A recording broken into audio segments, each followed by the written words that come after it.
So it seems like every day there's something going on with Masters of the Universe Revelation. I can't wait for this show to come out.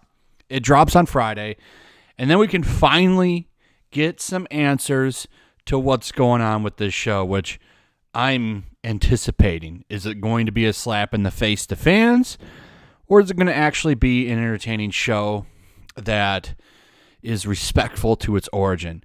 Now, the problem here is fans are raising eyebrows because of the history of what happens to old franchises.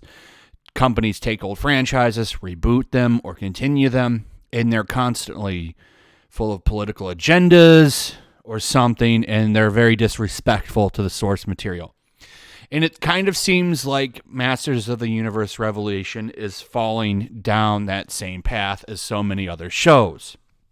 Now, what's funny about this is the media is now taking the Ghostbusters stance.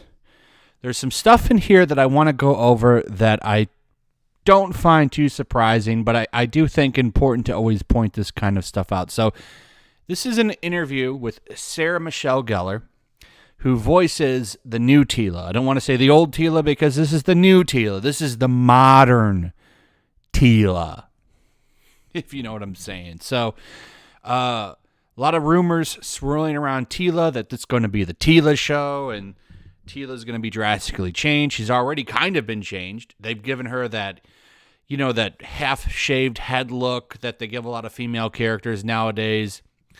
The synopsis of the show seems to indicate that she's going to be the hero, kind of pushing He-Man to the side. She'll be She-Woman or something, basically.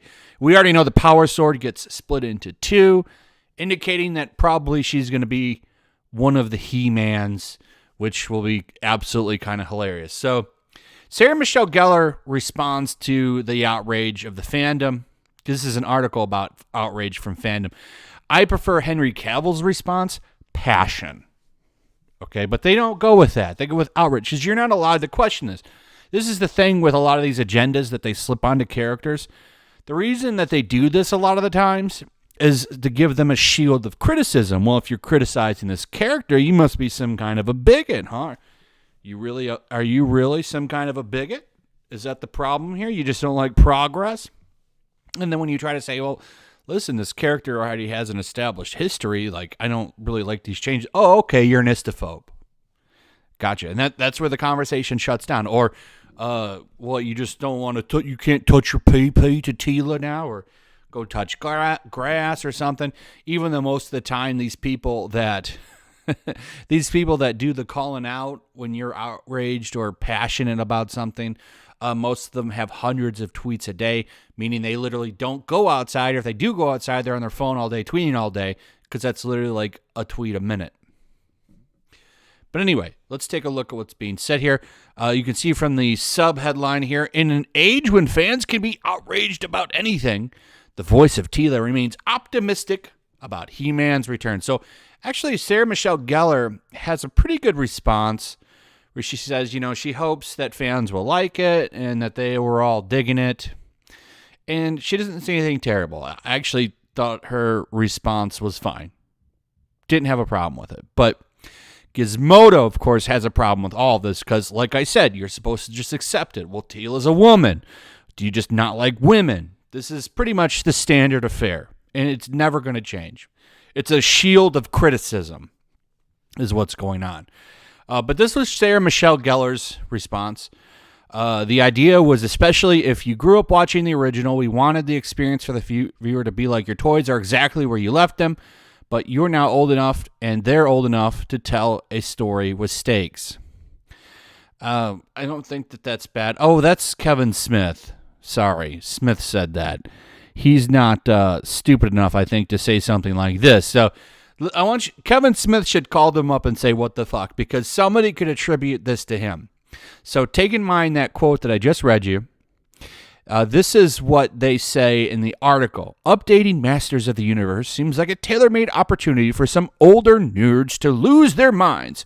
But it's worth noting that director Smith, who well knows how crappy these sorts of fans can be, is also optimistic about how Revelation will be received. As recently, he told IO9, and then that's the quote I just read you, right? But I want you to look how they word this, and this is what he should call up and have them remove. How crappy these sorts of fans can be. Do you hear that? So if you have a problem with this, you're now just a crappy fan. So He-Man is now getting the Star Wars treatment.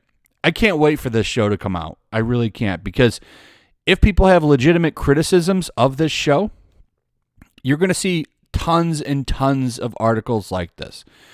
Calling fans crappy, calling them garbage, sexist, istophobic. It's going to be the same old stuff. Same old stuff. But thankfully, so far, nobody attached to the show has attacked fans. I don't think that's going to happen, but we'll see. You know, it's tough to say. It's tough to say. You see a lot of stuff about bringing in new audiences and, you know, we got to go woke to make money. Here's what Sarah Michelle Gellar said. Still, by honoring the original, Smith admitted Revelation is itself a kid's cartoon, but according to Gellar, that makes the show an opportunity to bring a new audience into the franchise while also appeasing the show's original fans. Here's what she said. Revelation is going to open it up to a world of people that don't know the original cartoon. She says, I know, for example, my kids watched it last night, and my kids didn't know He-Man, which is so funny to me because growing up, you knew about He-Man whether you watched it or not. But this is a whole new generation of kids that will be excited to learn about and be a part of this world. Now, the kids might tune in and think that they're getting a big, like, muscular dude. Instead, they're going to get a wimp, because my prediction is that Prince Adam is going to be a wimp, and he's going to give up the sword because, you know, he's got to step aside for her to be the true He-Man. So we'll see. We only got to wait like 2 more days to find out the answers to this. So, you know, I honestly hope it's good, because the animation looks great. But given Netflix's history, I kind of doubt it. Anyway, you crappy fans, as they say in this article, let me know what you think about this. I'd like to hear your thoughts. Also, if you would, please like, subscribe, share the video. Make sure you're still subscribed, by the way. A lot of nonsense going on. If you would, please hit the notification bell. Also, make sure you leave some comments. Let me know what you guys think about all this. What are your predictions on the show? Because I don't imagine I'll have a topic on this tomorrow. I think Friday will be the next time we talk about this. And then, of course, we'll probably go into depth on it during the live stream Saturday, I think. So Friday, maybe a review. Saturday, possibly a big live stream discussion on it. So give me your thoughts, guys, and I will see you on the next one. Peace.